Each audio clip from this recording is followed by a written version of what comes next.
परमा एकादशी महात्म। श्री युधिष्ठिर बोले कि हे राजन, अब आप अधिक मास की कृष्ण पक्ष की एकादशी का नाम तथा उसके व्रत की विधि को बतलाइए। तब श्री कृष्ण भगवान बोले कि हे राजन, इस एकादशी का नाम परमा है।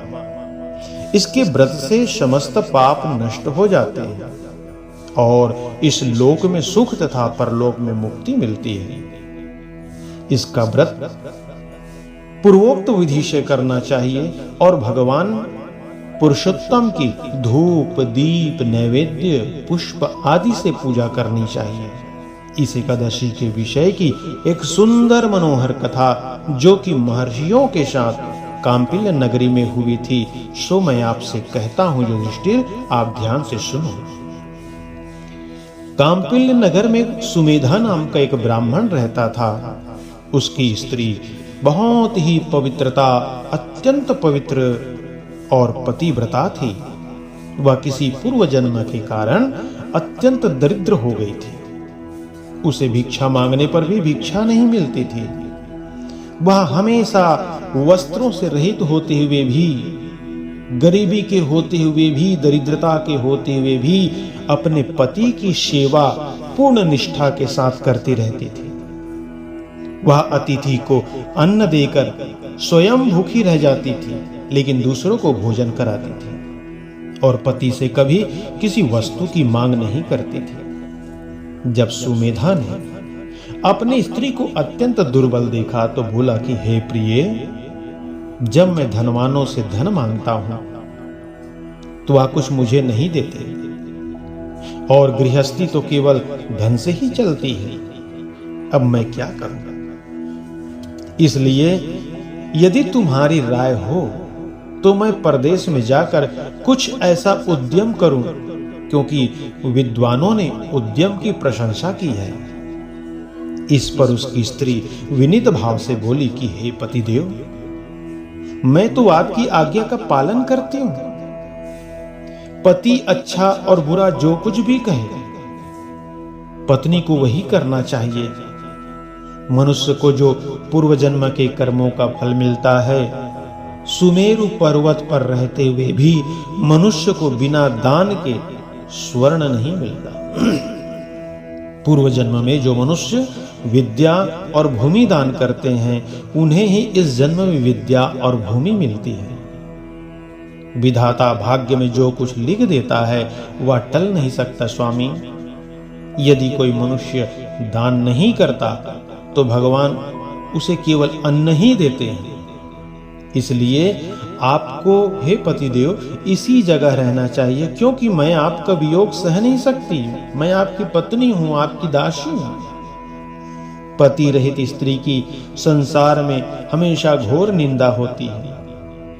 इसलिए हे स्वामी, आपको इसी स्थान पर रहना चाहिए। गरीबी हो, अमीरी हो, जो भी हो, जैसे भी हो स्वामी, मैं आपके साथ अपना जीवन यापन कर लूंगी, लेकिन आप मुझसे दूर ना हो। एक दिन की बात है, कौटिन्य मुनि उस जगह पर आए। उसको आते देखकर सुमेधा सहित स्त्री ने प्रणाम किया और बोले कि हम आज धन्य हो गए महाराज, आज हमारा जीवन आपके दर्शन से सफल हुआ। उन्होंने उनको आसन दिया, भोजन दिया। भोजन देने के पश्चात पवित्रता से बोले कि हे मुनि, आप मुझे दरिद्रता का नाश करने का उपाय बताइए। हमारे जीवन में बहुत ही ज्यादा दरिद्रता है। मैंने अपने पति को परदेश जाने से, धन कमाने से रोका है। मेरे भाग्य से आप यहाँ पर आए हैं महाराज। मुझे पूर्ण निश्चय है कि अब आप मेरी दरिद्रता शीघ्र नष्ट हो जाएगी। अतः आप हमारी दरिद्रता को नष्ट करने के लिए किसी व्रत का उपाय बताएं। इस पर कौटिन्य मुनि मुस्कुराते हुए बोले कि सुमेधा, मल मास की कृष्ण पक्ष की परमा एकादशी के व्रत से समस्त पाप नष्ट हो जाते हैं। जो मनुष्य इसका व्रत करता है वह तत्काल धनवान हो जाता है। इस व्रत में नाच गाना आदि सहित रात्रि को जागरण करना चाहिए। और एक चीज बताओ, कुबेर धनवान क्यों बना? कुबेर को महादेव जी ने इसी व्रत के करने से धनपति बना दिया था, और इसी व्रत के प्रभाव से सत्यवादी राजा हरिश्चंद्र को पुत्र, स्त्री और राज्य प्राप्त हुआ था। उस मुनि ने उसको एकादशी के व्रत की समस्त विधि कह सुनाई। वह मुनि फिर बोले कि हे ब्राह्मणी, पंचरात्रि व्रत इससे भी अधिक उत्तम है। परमा एकादशी के दिन प्रातः काल नित्य कर्म से निवृत्त होकर विधि पूर्वक पंचरात्रि व्रत आरंभ करनी चाहिए।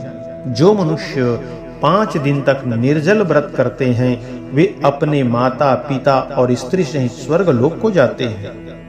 जो 5 दिन तक संध्या को भोजन करते हैं वे स्वर्ग को चले जाते हैं।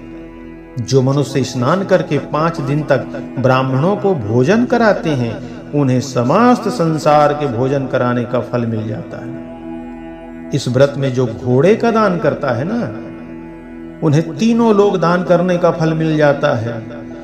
जो मनुष्य उत्तम ब्राह्मण को तिल सहित दान करते हैं वे तिल की संख्या के बराबर भगवान विष्णु लोक में रहते हैं। जो घी का पात्र दान करते हैं वे सूर्य लोक को चले जाते हैं। जो 5 दिन तक ब्रह्मचर्य पूर्वक रहते हैं वे देवांगनाओं के साथ स्वर्ग में भोग करते हैं। हे पवित्रे, तुम अपने पति के साथ इसी व्रत को करो, उससे तुम्हें सिद्धि प्राप्त होगी और अंत में स्वर्ग को जाओगी। कौटिन्य मुनि के कहे अनुसार उन्होंने परमा एकादशी का 5 दिन तक व्रत किया। व्रत समाप्त होने पर उसने देखा कि राजकुमार उसके सामने खड़े हैं। राजकुमार ने एक उत्तम गृह जो कि सब वस्तुओं से सजा हुआ था रहने के लिए दिया। राजकुमार उसको एक ग्राम देकर अपने महल को चले गए। वह दोनों इस व्रत के प्रभाव से इस लोक में अनंत सुख भोग कर अंत में स्वर्गलोक को चले गए। श्री कृष्ण भगवान कहते हैं कि राजन, जो मनुष्य परमा एकादशी का व्रत करता है उसे समस्त तीर्थों, दानों आदि का फल मिल जाता है। जिस प्रकार संसार में 2 पैरों वालों में ब्राह्मण श्रेष्ठ है, 4 पैरों वालों में गौ माता श्रेष्ठ है, देवताओं में इंद्रराज श्रेष्ठ है, उसी प्रकार सारे महीनों में अधिक मास उत्तम है। इसलिए इसको पुरुषोत्तम मास भी कहते हैं और लौंद मास भी कहते हैं। इस महीने में पंचरात्रि अत्यंत पुण्य देने वाले होते हैं। इस महीने में पद्मिनी और परमा एकादशी भी श्रेष्ठ होते हैं। उनके व्रत से समस्त पाप क्षीण हो जाते हैं। दुर्बल मनुष्य को एक व्रत जरूर करना चाहिए। जो मनुष्य अधिक मास स्नान तथा एकादशी व्रत नहीं करते उन्हें आत्मघाती का पाप लगता है। यह मनुष्य योनि बड़े पुण्य से मिलता है। इसलिए मनुष्य को एकादशी का व्रत अवश्य करनी चाहिए। हे युधिष्ठिर, जो आपने मुझसे पूछा था भैया, सो मैंने आपको बतला दिया। अब आप इसका व्रत भक्ति पूर्वक कीजिए। जो मनुष्य अधिक मास की परमा एकादशी का व्रत करते हैं स्वर्ग लोक में जाकर इंद्र के समान सुखों को भोगते हुए तीनों लोकों में वह वंदनीय हो जाता है। हरे कृष्णा कृष्णा कृष्णा हरे हरे, हरे राम राम राम हरे हरे। ओम शांति।